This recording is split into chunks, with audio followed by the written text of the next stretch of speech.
Beleza. Olha, gente, desertos, tá? Eu não coloquei muita imagem nesse aqui, mas vamos lá. Nós temos desertos em locais específicos da Terra, que até o Bruno vai explicar melhor, que é por causa do regime dos ventos.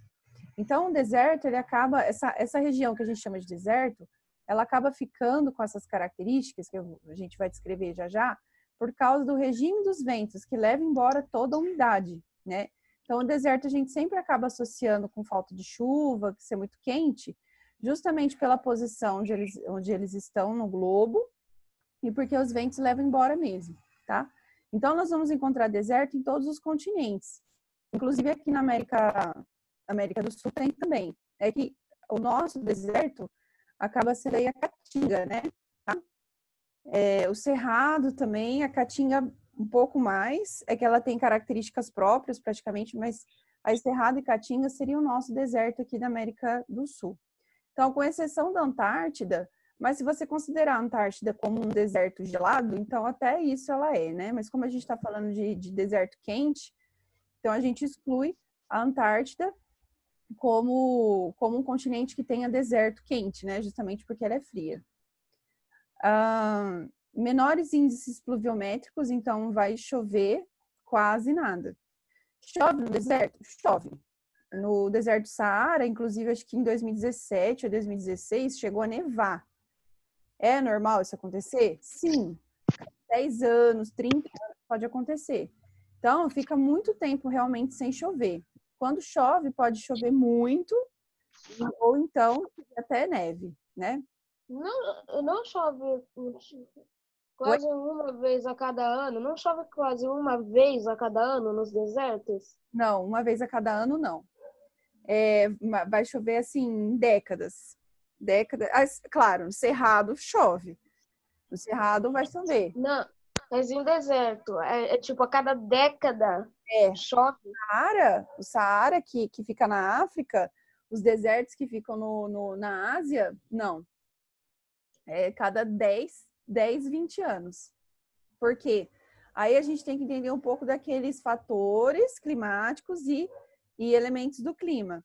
Eles têm ausência de umidade relativa, porque os ventos levam embora toda a umidade. E nós não vamos ver nuvens. Então, a gente tem ausência de nuvens. Isso traz duas consequências. A primeira é que os raios solares vão incidir diretamente no solo, reforçando ainda mais essa seca, em temperaturas aí que variam de 50 graus Celsius positivo. Só que durante a noite, essa temperatura reduz drasticamente, chegando inclusive a temperaturas abaixo do zero. Não é por causa do vento? 2 graus. Então, é por causa da ausência de nuvens, que aí o sol incide, absorve todo o calor. Só que depois esse calor é liberado, ele é mandado embora. Ele não fica restrito ali, ele não fica aprisionado ali no deserto. Então, a gente vê um ganho de calor muito grande durante o dia e uma perda de calor muito grande durante a noite. E isso gera mais secura ainda, mais seca, e gera a ausência de umidade relativa total. Somado a isso que o Richard falou, os ventos, né? Os ventos que vão levar qualquer umidade que tiver embora. Aí, algumas adaptações que acabam acontecendo nesses animais, eu não estou falando todas, mas eu vou falar as principais. Então, nós temos aí plantas como cactos, que vão... Primeiramente, o tronco dele já vai ser suculento, então ele tem um caule suculento, que serve para armazenar água nesses momentos onde chove, então aí ele consegue armazenar água da umidade, da pouca umidade relativa que já tem, né? Ou então quando chove, ele se abastece. As folhas desses cactos não são folhas, são espinhos, né? Elas são modificadas nesses espinhos e reduz a perda significativa da água. Com relação aos animais, aí a gente tem mamíferos como o camelo, que eles têm menos glândula sudorípara, isso significa que eles não vão suar igual a gente, tá lá, 50 graus Celsius, sol torando. e eles não têm glândula de sudorípara para liberar água. Então, eles não transpiram, tá? E eles têm as corcovas, que é gordura, e junto com essa gordura, ele acaba tendo nutrientes. Porque ele passa por escassez de alimento, e aí ele consegue tirar das corcovas. Então, primeiro, que o camelo consegue ficar de 6 meses a 1 ano sem tomar água e comer. Porque quando também ele vai tomar água, nos oásis, né? Ele toma 50 litros de água. Então, pensa como é trampo dar alimento e água para esses animais, né? E teve um que eu não... Peraí, só concluir, Richard, você pergunta. E aí teve um que eu não coloquei aqui na aula, mas existe também, é um camundongozinho bem pequenininho, que ele não vai ter glândula sudorípara, ele não tem saliva, porque saliva ele pode perder água pela respiração, e ele consegue o alimento que ele precisa, a água que ele precisa, desculpa, através do alimento, e ele se alimenta de sementes. Então, toda a água ele tira da semente. E ele tem hábito noturno, então ele não passa aí pelo quente do dia, então ele perde menos calor, menos temperatura, menos água para regular a temperatura. Fala, Richard. Ô, Sora, também muitas espécies, tanto de inseto, de cobra, se enterram na areia do deserto porque lá embaixo é mais fresco. É mais A fresco. temperatura é menor. É tipo uma areia úmida. Serpentes mesmo só vai ficar embaixo de rocha, né? Embaixo, assim, escondida na sombra. Então, não dá. E os poucos insetos que tem, esquece anfíbio. Anfíbio não tem como ter, tá? Aí vai ter só réptil, né? Então, tem alguns animais que a gente não vai encontrar no deserto, como, por exemplo, o anfíbio, né? Não tem como. E mesmo assim, porque o anfíbio precisa de água, né? precisa. E mesmo assim, o réptil, quando ele calcula a temperatura do corpo, ele vai precisar se esconder, né? Aí ele se esconde durante o dia e ele tem a sua atividade mais desenvolvida à noite. E os aracnídeos, né, que são as aranhas e escorpiões também, vai ser mais hábito noturno, tá? Nos casos de campos e savanas, aí a gente pode pensar na savana africana e na savana brasileira, que é o cerrado. E esses campos aí, eu não gostei muito desse termo, porque campo é outra coisa, mas tudo bem. Como a apostila usou campos e savanas, eu mantive. Mas a apostila do 7º ano, acho que até do ano passado, se vocês lembrarem, eles fazem uma separação de campos. Mas vamos seguir, né? Também está localizado em todos os continentes, com exceção da Antártida. E o clima vai ser o desértico e o semiárido. Então, desértico ainda, voltando lá, né, no deserto, um pouco. E o semiárido já vai ser um pouquinho mais para as latitudes maiores, seja norte, seja sul. As latitudes maiores aí já vai mais para perto dos polos, né? Não no polo, mas já vai saindo ali do Equador e um pouquinho para os polos. É que a gente está indo ao contrário, né? Está indo do polo para o Equador. Mas beleza. Então, aqui a gente observa uma temperatura superior a 28 graus. Então, a gente estava a 50 graus, aí agora a gente está em 28 graus, um pouquinho maior de 28 graus. Então, ainda é um clima bem quente. E por isso precisa de adaptações. Por exemplo, a vegetação rasteira e arbustiva, não vai ter árvores de grande porte, vai ter plantas de médio porte. As raízes precisam ser bem profundas para captar melhor a água. Por quê? Não vai ter água superficial, não vai ter água assim na superfície do solo. Ela precisa aprofundar mesmo e pegar diretamente dos lençóis freáticos. E no caso da savana africana, a gente tem animais de grande porte, como leões, zebras, girafas, rinoceronte, que é a megafauna. Essa megafauna está em risco de extinção. O próprio... Eles são aí do Holoceno, né?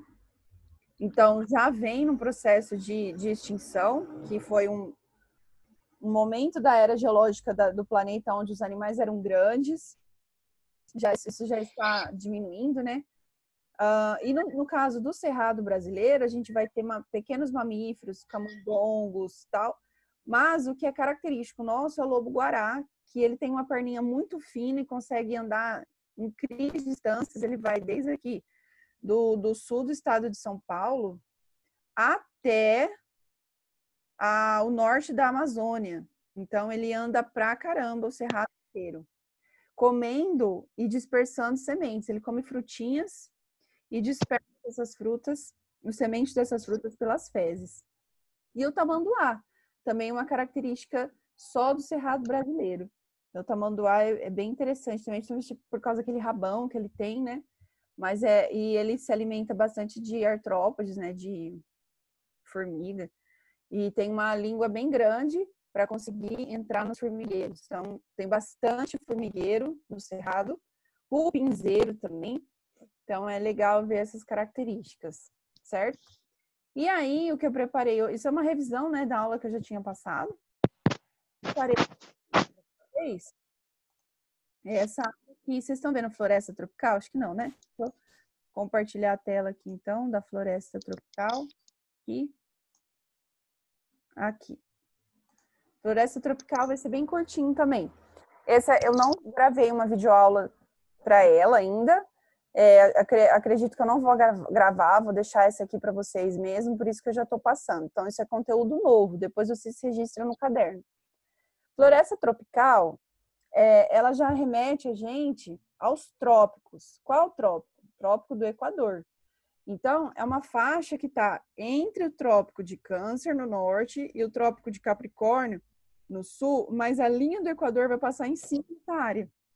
Então, são florestas bem densas, com muita riqueza biológica, muita água, porque tem muito calor. Então, tem muita transpiração e evaporação da água, e, consequentemente, volta todo o mesmo ciclo aí de intensa chuva. Então, ó, é um local onde passa aí a linha do Equador. Grande biodiversidade biológica, principalmente de plantas e aves e insetos, tá? Aqui nós vamos ter epífitas, não sei se vocês estão conseguindo ver. Aqui, ó, a orquídea. Voltar o negócio na frente. Dá pra ver. Aqui, aí. Aqui, ó, nós vamos ter as orquídeas. Então, são plantas, assim, elas não são parasitas, tá? Elas vão ficar em cima de árvores de grande porte. E aqui pode pôr porte nisso. Tem árvores que estão acima de 50 metros. Então, é bem legal, tá? E quem que leva essas plantas para lá? As aves. Por isso, a intrínseca relação entre aves e plantas. E insetos, consequentemente, tá? Aí nós vamos ter, então, bromélias, samambaias. As folhas dessas plantas são largas, porque elas podem fazer fotossíntese tranquilamente. Vai ter água, vai ter luz, vai ter gás carbônico, vai liberar oxigênio pra caramba. Por quê? Esse local, por estar na linha do Equador, o local onde tem essas florestas, por estar passar na linha do Equador, recebe muita luz, muita radiação do sol. E aí a taxa de fotossíntese é alta. Assim que os primeiros raios solares já iniciam, já surgem, ela já inicia a fotossíntese. E ela só vai parar, às vezes, até 7, 8 horas da noite, quando ainda tem um pouquinho de luz do sol. Então, é uma região com intensa luz. E por isso é uma intensa taxa de fotossíntese. Só que, por outro lado, o que acontece? O solo é muito pobre em nutrientes. E aí tem um problema sério, né? Como que a gente vai sustentar plantas de grande porte, de 30, 40, 50 metros, com o solo pobre? É um problema. Então, a natureza resolveu essa questão devido à intensa decomposição dos restos de animais e vegetais, ao ponto de criar humus, que é a matéria orgânica pronta para ser absorvida pelas plantas. Só que esse termo aqui, ó, que eu coloquei para vocês, serrapilheira, tá? Ele é importantíssimo, porque ele é a causa do enriquecimento do solo da Mata Atlântica, da Floresta Amazônica e da Floresta do Congo, também que eu vou citar já já. Então, essa serrapilheira é esse monte de folha e galho, pequenos galhos e folhas que caem e vão se acumulando, se decompondo e enriquecendo o solo. Então, é um ambiente onde a gente vê até que a própria vegetação, ao entrar em decomposição, enriquece o solo, que vai servir de nutriente para a própria planta. Então, é um ambiente, assim, muito incrível. E aí eu coloquei aqui, ó, a Vitória Régia, que é característica da Amazônia. Por quê? A Amazônia e a Mata Atlântica, elas têm muitas semelhanças, porque elas são florestas irmãs. Quando surgiram as primeiras florestas, consequentemente elas, que foi lá no período, praticamente o período da era geológica do Carbonífero, e quando elas foram criadas, elas eram uma coisa só, porque era um continente só. O continente aqui sul-americano estava conectado com o africano. Só que aí depois começou a rasgar, vocês lembram, né? Que aí com o movimento das placas tectônicas começou a separar pela deriva continental, o continente africano para um lado e o sul-americano para outro. E começou então a separar a Mata Atlântica da Amazônia e da Floresta do Congo.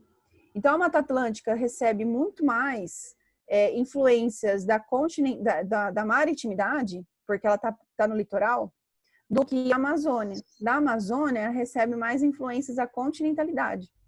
Porém, ela tem muito mais chuva. Ela chove o ano todo. Enquanto que a Mata Atlântica vai chover mais no inverno. E vai ter um verão um pouco mais seco, mas um inverno bem chuvoso, né? Claro que isso varia. Estou falando do estado de São Paulo, que é onde eu tive mais contato com a Mata Atlântica. Mas ela é úmida o ano todo. É que mais úmido no inverno, porque recebe o regime também de umidade que vem do Atlântico, e vai ser um pouco mais seca no verão, tá? Só que a Amazônia não, a Amazônia é muito, muito, muito, muito mais água. É embaixo d'água, praticamente. Porque ela tem mais evapotranspiração, então ela tem mais chuva, tem mais umidade. Ao ponto de formar aí rios, lagos, e uma adaptação das plantas para sobreviver e viver nesses locais, né? É ter essas folhas largas aqui, ó, como da Vitória Régia, para conseguir boiar, tá? Aí ela tem o caule e a raiz está afundada lá no leito do rio. E essa aqui é uma flor da Vitória Régia, né?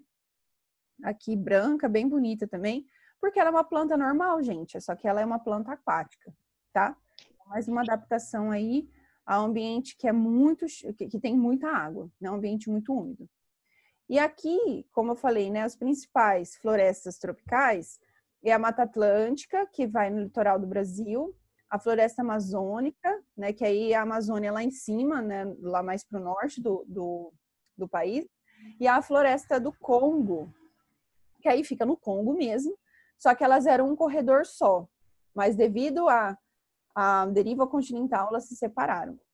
Aí, se a gente fizer uma análise do clima, então a gente tem o clima equatorial tropical, com temperaturas acima de 25 graus, mas dá para, no inverno, aí chegar a uns 15 graus, é bem frio nessa região aí, de 15 graus. E por causa da taxa de evapotranspiração ser elevada, nós temos intensa quantidade de chuva. Então, o regime hídrico é muito maior, mas é muito mais intenso na Amazônia, ok? Que era o que eu queria passar hoje para vocês também. Aí eu vou voltar à tela normal para a gente se ver. Não sei nem onde que eu vejo, peraí. Ai, não sei. Acho que é. Fechar aqui. Muito bem. O que vocês estão vendo, gente? Google? Sim. Tá. Então, agora, o que eu queria mostrar para vocês, fazer, porque eu acho que a gente ainda tem um tempinho, é fazer esses exercícios da apostila. Vamos lá?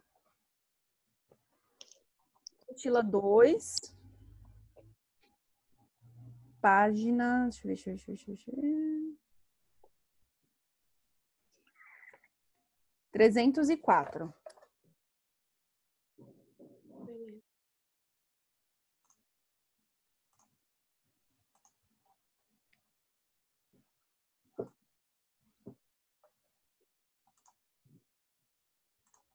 Beleza. Acho que a gente já fez. Já. Vamos para 2. Analise as descrições a seguir e determine o bioma e o clima a que elas se referem. A gente tem 3 biomas aqui, né? A. Localizado na zona climática temperada, ó, temperada, essa palavrinha é importante. Apresenta verões quentes e invernos um pouco mais frios, mas não alcançam temperaturas negativas.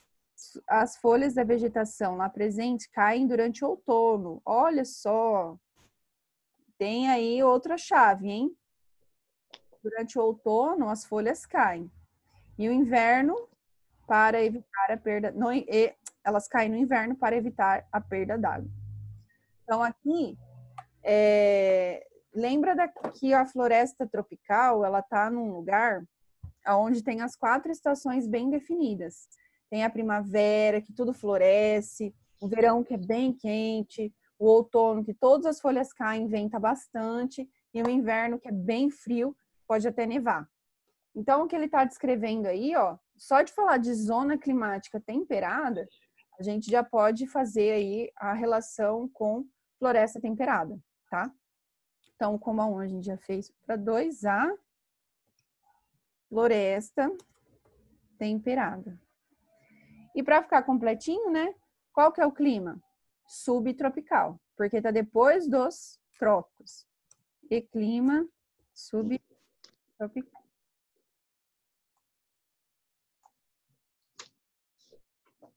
Aí, a B.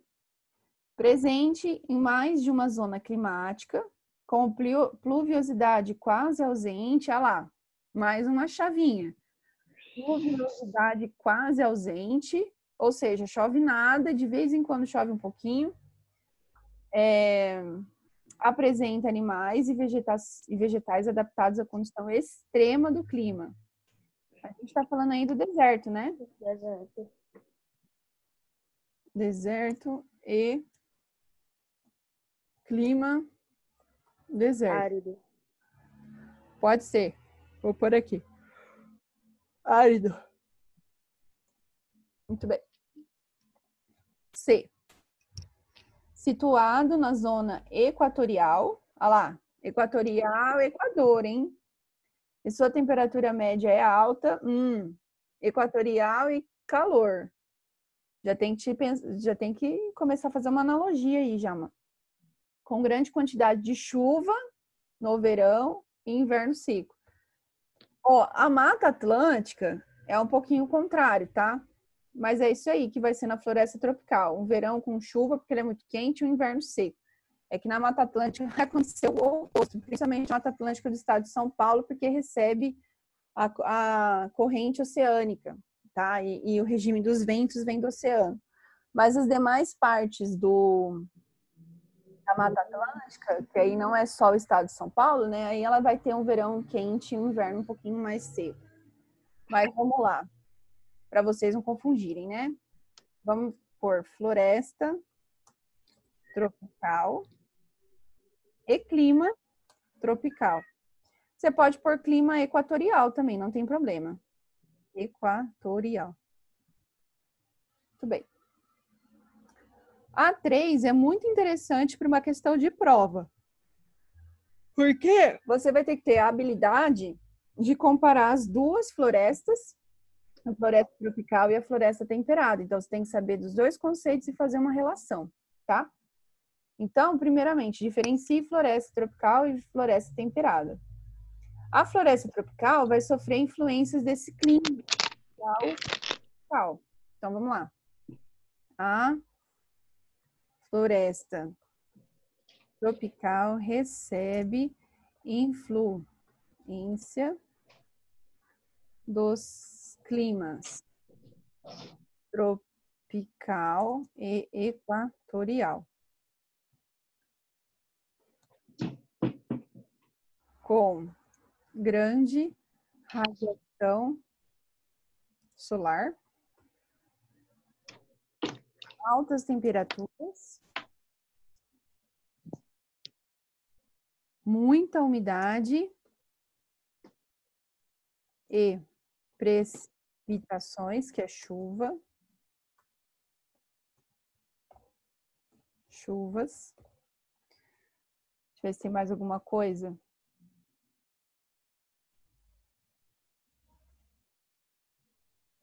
Beleza. falar das plantinhas, né? Altas temperaturas, muita umidade e precipitação, com intensa atividade fotossintética das plantas. Agora, a floresta temperada. A floresta temperada. Olha, gente, vai ser meio bobo o que eu vou falar, mas acho que você vai conseguir fazer bem essa analogia. Vocês já assistiram aquele filme Crepúsculo? Não. É um filme que ficou muito famoso uns anos atrás. Já, Sora, já. Já. Da Bíblia do Edward. Então, Sinto pena de vocês. a floresta em que eles vivem é uma floresta temperada, tá? Só que se você observar, ela parece muito com uma floresta tropical. Mas ela é um tipo de floresta temperada. Porque você vê que é bem frio, tem momentos que neva, né, até no filme, mas é muito frio, tá? Só que aí, conforme a gente vai indo ali, porque eles estão numa cidade que fica quase na divisa. É na região ali de Seattle, Tacoma, que é no estado de Washington, do lado oeste. Então, é na costa oeste dos Estados Unidos, que a costa leste seria ali a Nova York, tá? Então, eles estão aqui na costa oeste. Se a gente subir um pouquinho, já é o Canadá, e o Canadá vai ser tipicamente floresta temperada. Só que aí lembra sempre do Canadá, que tem aquela folha super bonita que fica vermelha e cai, tá? E aí essa é a característica de floresta temperada. Ela vai ter as 4 estações definidas, bem marcadas, e as folhas vão cair, tá? Então, vai desde um verãozinho quente, entenda quente, né? Não é o nosso verão, tá? Até neve, certo? Lá o dia mais quente do ano é o nosso dia frio aqui. Basicamente. Aí, continuando, né? Na floresta temperada, até me perdi. Ah, tá. São Ixi, cansinho saiu. São característicos os climas temperados e... Ué, por que não tá escrevendo? Característicos os climas temperados e... na verdade, temperado e subtropical. Porque aí já começa a ficar mais próximo dos trópicos de Câncer e trópico de Capricórnio. E, na verdade, vai ser mais Câncer mesmo. Com as 4 estações marcadas. Primavera, verão, outono, inverno. Tá?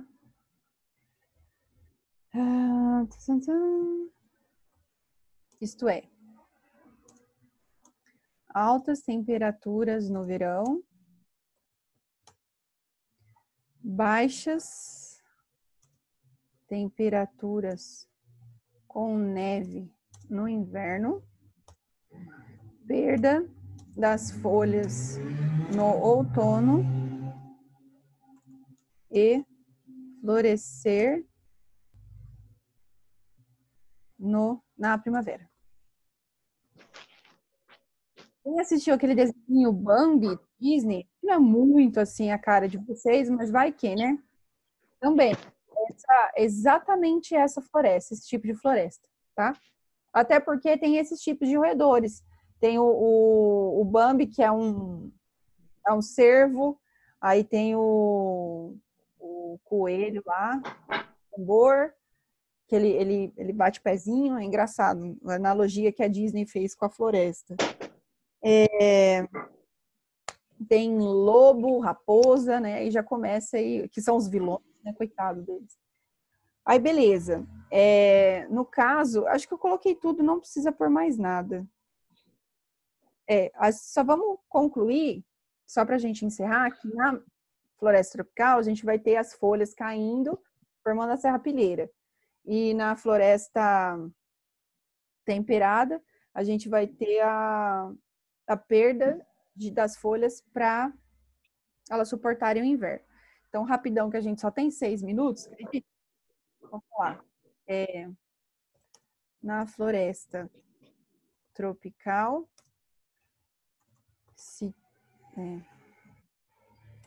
as folhas formando a serra ilira,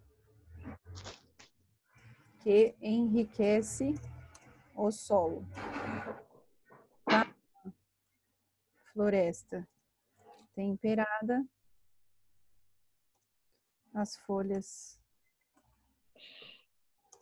caem para que a planta não perca água no inverno. Ponto. A aula de hoje termina por aqui. Espero que vocês estejam bem, estejam conseguindo acompanhar, por mais que nós estejamos aí distantes. Não deixem de organizar o caderno de vocês, todo o material, porque provavelmente semana que vem a gente vai ter uma prova já.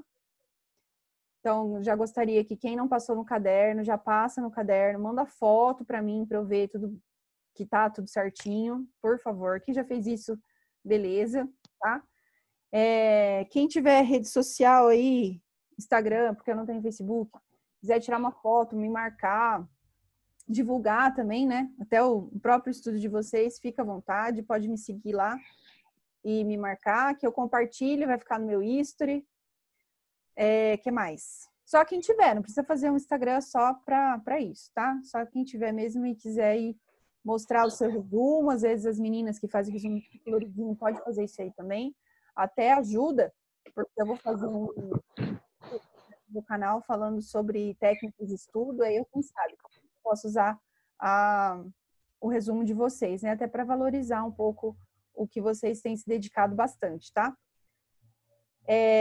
Provavelmente sexta-feira a gente não vai ter aula, porque vai ser uma reunião pedagógica nossa com os professores, mas eu vou deixar a atividade para vocês concluírem, mas assim, só tem mais 4, 5 atividadezinhas para a gente corrigir e logo já vai ser a nossa prova, que eu ainda vou marcar, tá? Mas provavelmente para a semana que vem, ok? Alguma dúvida? Não? Pietro? Não, professora. Tudo bem? Uhum. Então, o caderno certinho, tá? Atualizado. Vou encerrar já aqui, porque vai faltar 3 minutos. Certo? Uhum. Então, eu já vou postar no meu canal essa aula, tá? Quem perdeu, pode depois. Tá bom. Tá bom?